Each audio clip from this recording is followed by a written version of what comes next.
Hey guys, I just wanted to do a quick video. Something that was kind of funny. The other night that happened, I realized I was gaslighting my dog. We were playing and she's in heat, so she's a little crazy right now. She's a little bit OCD with playing fetch, and I was just kind of done. I was just a little bit tired, so I I just kind of like dropped the toy behind me, and she thought that I threw it. This is probably something that most of us who have a dog have done, where you pretend to throw it and they go nuts. They look all over the place for it and get really wound up, and then you pretend to throw it again and they get even more wound up. And I know I've been doing it with my dog since I was a kid, and it just hit me that that's sort of like gaslighting them. I'm not saying stop, but I don't think that it does any sort of real damage. But it just kind of cracked me up because you're messing with their reality. You know, like they're in so much expectation of you throwing this toy, and you pretend to, and they go after it, and then it's not there. Where's the toy? So I thought about how this happens with humans, how you may have experienced this when you have someone who is a toxic individual or an abuser.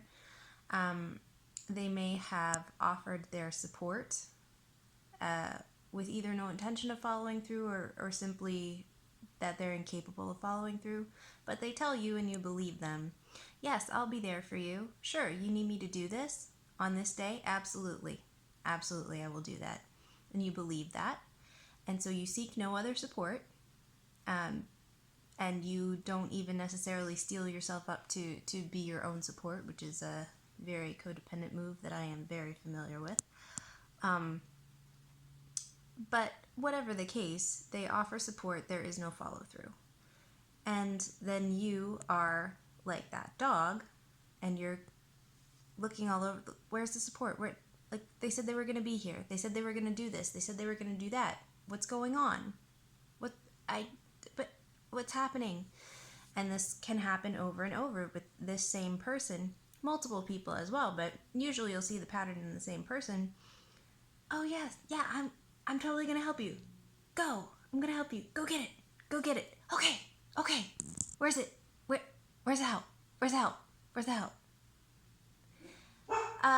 It's not fun, though. It sounds funny. It looks like the dog's having fun, but for us as humans, obviously, that's not a fun thing.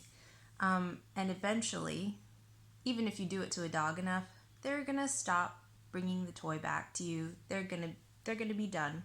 They're not gonna believe you anymore. It's not gonna be fun anymore for them. And you'll eventually kind of get broken in spirit when a person continues to do this to you, and you'll start believing, I don't get support. I'm not worthy of support and help.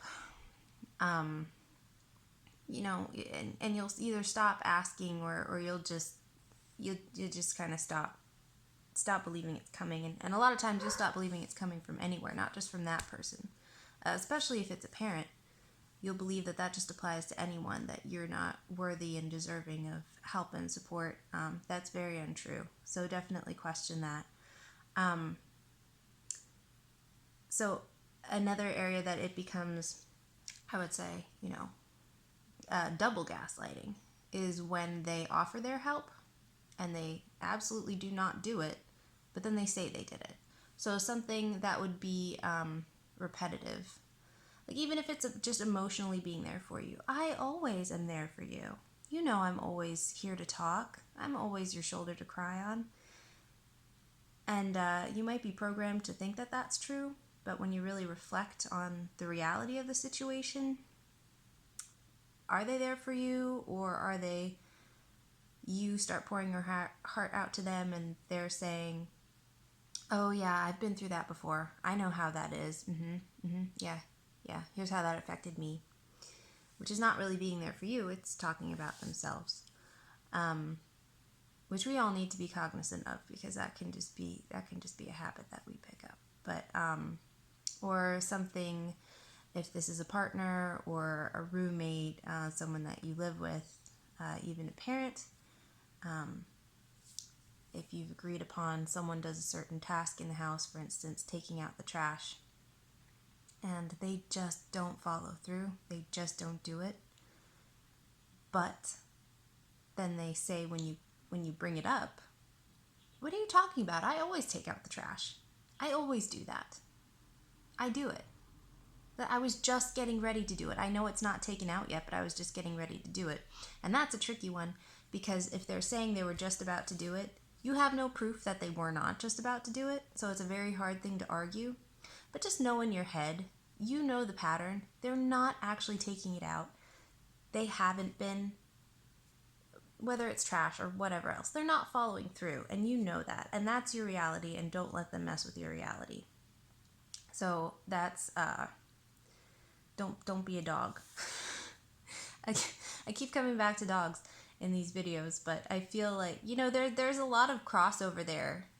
We kind of treat dogs, we're sort of the narcissists in relationships with dogs, aren't we? Like, they just kind of love us and fall all over us, and they're the codependents, and we're kind of the narcissists, and we just sort of feed off of that. And that, I'm not saying that it's wrong to do that with a dog.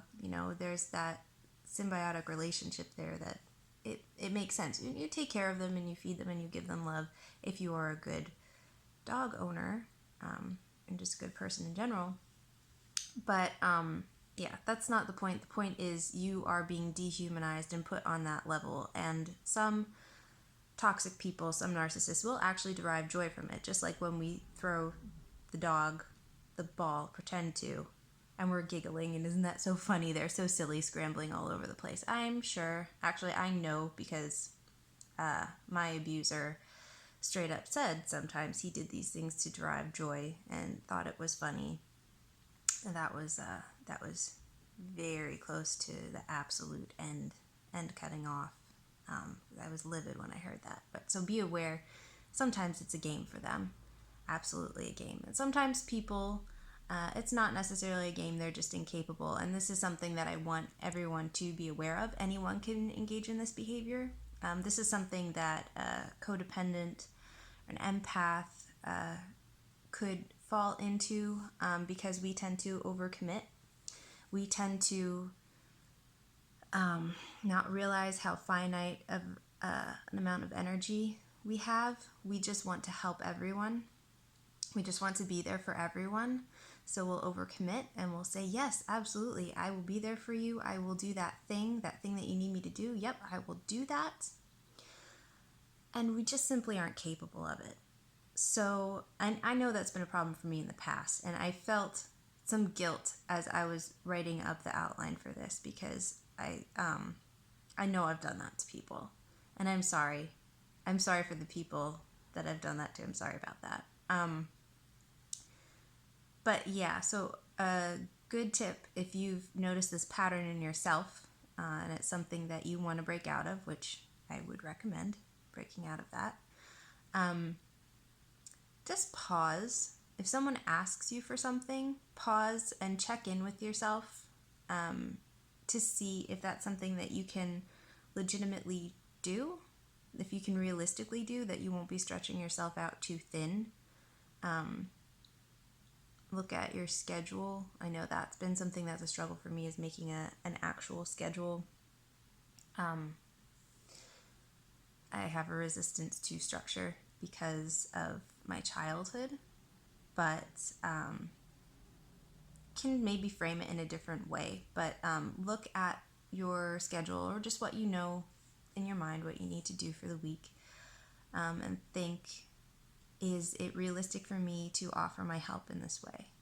Because you want to be there for the person, but know that if you say yes but you can't, you're depriving them of finding help from somebody else, or even just making adjustments to be there for themselves. They think that they can rely on you, but they actually can't, and you're kind of pulling the rug out from under them. So I know that that's not probably your intention. It's never been my intention, but I've still done it a few times, and that's something that I'm moving away from, because I am checking in with myself more. I am making sure that my self-care is higher priority, so I'm not selling myself out to take care of everyone else, because you can't do that. You have to.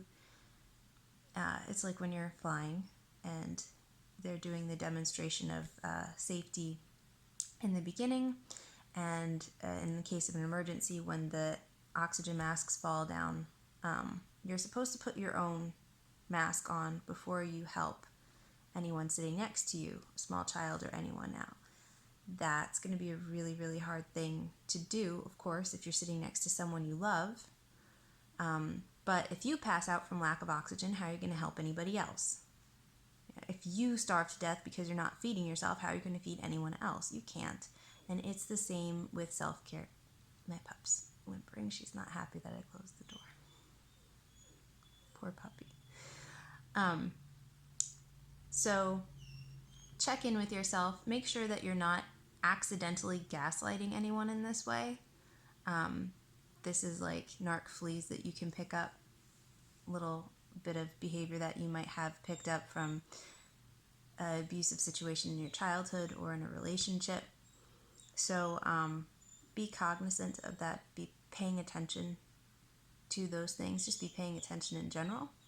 But anyway, that was just my funny little psychology nerd moment that I had the other night while I was playing with my dog. These are things that happen inside of my brain. And now you get to be having like an insider view on the weird stuff that goes on in my brain. How cool is that, right?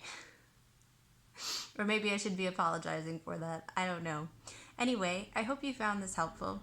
If you did, please give it a like. Share it with anyone you think it might help. Subscribe if you want to see what other weird stuff my brain comes up with. And I'd love to hear in the comments below if you've had experiences with this, of people gaslighting you in this way, or if you've accidentally done it, because I think a lot of us have, and that's okay, because we're moving out of it. But I'd love to hear your experiences. So thanks a lot, and I'll talk to you soon. Bye.